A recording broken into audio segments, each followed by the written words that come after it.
4 common estate planning myths. There's a lot of things that people get wrong about estate planning. In this video, we're going to debunk the 4 most common estate planning myths that we see in here. Most often people think they know so much about estate planning and they start spreading misinformation that's actually not true. And tons of that is all over social media. So I'm here to debunk that and give you some straight scoop.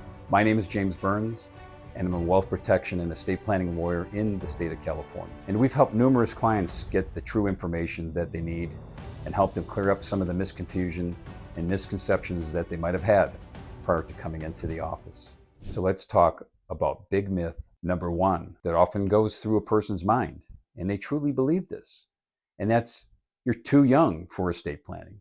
Many people think that estate planning is just for older individuals, but that's not true. You know, early planning is crucial because life is unpredictable. If you don't plan in time, your loved ones could face a significant legal challenge and financial burdens. For instance, we had a client who thought they had plenty of time, but unexpectedly they suffered a medical emergency. Fortunately, we had discussed with them and they set up an estate plan and all their wishes were followed and their family was protected. Let's talk about myth number 2. Estate planning is only for the wealthy or the use of trusts. Well, estate planning benefits everyone, not just the rich.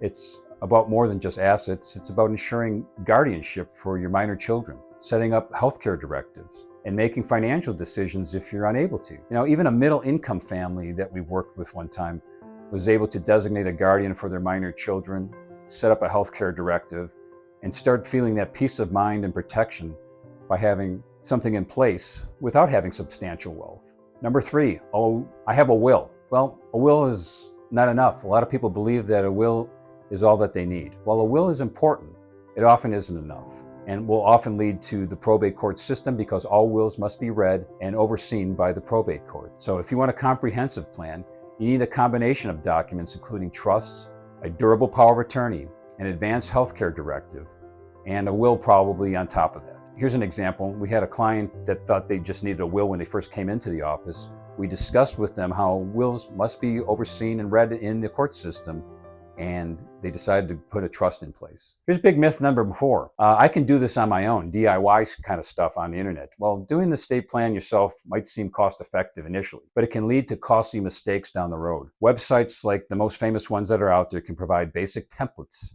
but they lack personalized advice that a professional estate planner offers by looking at all your circumstances. DIY plans miss crucial details often, causing legal disputes and financial losses. For instance, a client that used an online service and ended up with an invalid will, which we had to correct and ensure that the estate was protected in the probate system. So we had to inherit this case and go through the court with it, even though they had this DIY plan. So if you want to make sure that the information you have about estate planning is correct and your estate plan is effective as possible, then click the link below and go to my website and request a free call to get our comprehensive ebook on estate planning and asset protection. And I thank you for watching.